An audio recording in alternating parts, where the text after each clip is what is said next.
तो हेलो दोस्तों, कैसे हैं आप लोग। उम्मीद करता हूँ आप सब लोग बहुत बढ़िया होंगे। आज हम लेके आए हैं कक्षा 12 विलेन चैप्टर नंबर 1। चलो शुरू करते हैं बिना किसी देरी के, लेट्स गो। तो दोस्तों 1 शॉर्ट टॉपिक्स की पूरी प्लेलिस्ट हम बनाएंगे और आप लोग जितने भी इंपॉर्टेंट टॉपिक्स हम बताएंगे आप लोग जल्द से याद कर लेना, क्योंकि यही टॉपिक पेपर में भी आने की संभावना होती है। चलो देखते हैं, लेट्स गो।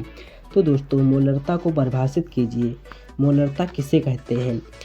1 लीटर विलेन में घुले विलेय के मोलों की संख्या को विलेन की मोलरता कहते हैं। इसे कैपिटल M से प्रदर्शित करते हैं। तो दोस्तों आप लोगों को फिर से बता दें, 1 लीटर विलेन में घुले विलेय के मोलों की संख्या को विलेय की मोलरता कहते हैं। इसे कैपिटल M से प्रदर्शित करते हैं। मोलरता बराबर विलेय के मोल विलेय का आयतन होता है, जिसको 1 लीटर माना जाता है।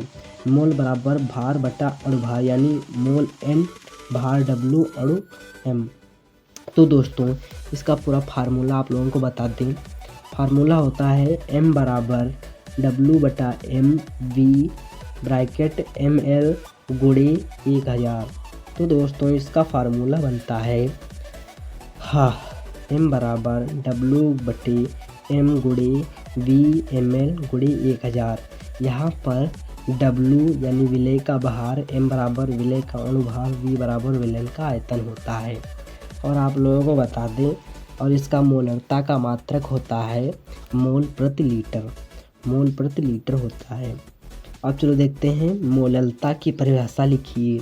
आप लोगों को बताया था मोलरता किसे कहते हैं, अब बताना है मोलरता की परिभाषा लिखिए। तो दोस्तों उसमें 1 लीटर था और इसमें है 1 किलोग्राम। तो दोस्तों 1 किलोग्राम विलायक में घुले हुए विलेय के मोलों की संख्या को मोलरता कहते हैं। जो 1 किलोग्राम विलायक में घुले हुए विलेय के मोलों की संख्या को मोलरता कहते हैं, किसे M डैश से दर्शाते हैं। जो M डैश है इसको दर्शाते हैं मोलरता को।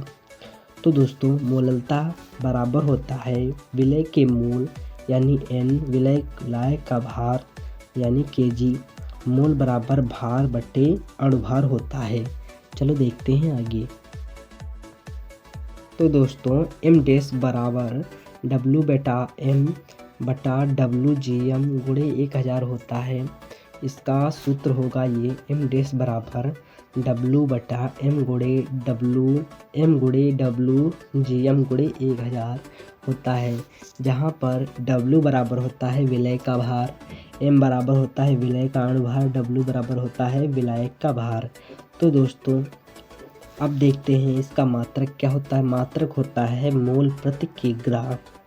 तो दोस्तों इसका मात्रक होता है मोल प्रति किग्रा।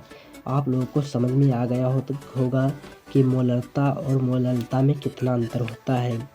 उसमें 1 लीटर था, इसमें 1 किलोग्राम मतलब कि 1 kg है। अब चलो देखते हैं मोल प्रभाज की परिभाषा लिखिए। मोल प्रभाज या फिर मोल अंश, इसको मोल अंश भी बोलते हैं। तो दोस्तों किसी घटक का मोल प्रभाज विलयन में उपस्थित उस घटक के मोलों की संख्या तथा कुल घटक के मोलों की संख्या के अनुपात के बराबर होता है। तो दोस्तों किसी घटक का मोल प्रभाज विलयन में उपस्थित उस घटक के मोलों की संख्या तथा कुल घटक के मोलों की संख्या के अनुपात के बराबर होता है। यहाँ पर आप लोगों को बताना है, जैसे 1 का मोल प्रभाज बराबर 1 के मोल कुल घटक का मोल। आप लोगों को बता दें कि इससे न्यूमेरिकल ज़्यादातर रिलेटेड आते हैं, आप लोगों को जल्दी से जल्दी देख लेना है। तो दोस्तों 1 का मोल प्रभाज बराबर होता है 1 के मोल कुल घटक का मोल। और यहाँ पर लिखा हुआ है काई A बराबर, इसको आप काई भी पढ़ सकते हैं या फिर आप X भी बना सकते हैं, हमने तो काई ही बनाया है। काई A बराबर Na प्लस NB। और यहाँ पर होता है N बराबर W बटा M। N मतलब मोल और W यानी W होता है भार और M मतलब होता है अणुभार। आप लोग को बता दें B का मोल प्रभाज, अब देखते हैं।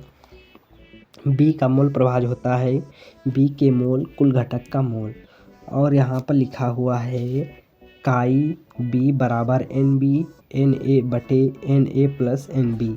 आप लोग को यहाँ पर दिया हुआ है Na बराबर यानी A के मोल, NB बराबर यानी B के मोल काई ए बराबर ए के मूल प्रभाज और काई बी बराबर होता है बी के मूल प्रभाज। और आप लोगों को बता दें, मूल प्रभाज को मूल अंश भी कहते हैं। आप लोगों को पहले से ही पता होगा, लेकिन हम दे रहे हैं। मूल प्रभाज को मूल अंश भी कहते हैं। चलो, आप लोगों को ये अगर वीडियो अच्छी लगी हो तो इसे लाइक करें, चैनल पे नए हैं चैनल को सब्सक्राइब करें। चलो फिर मिलते हैं नेक्स्ट साथ, तब तक के लिए जय हिंद जय भारत, लेट्स गो।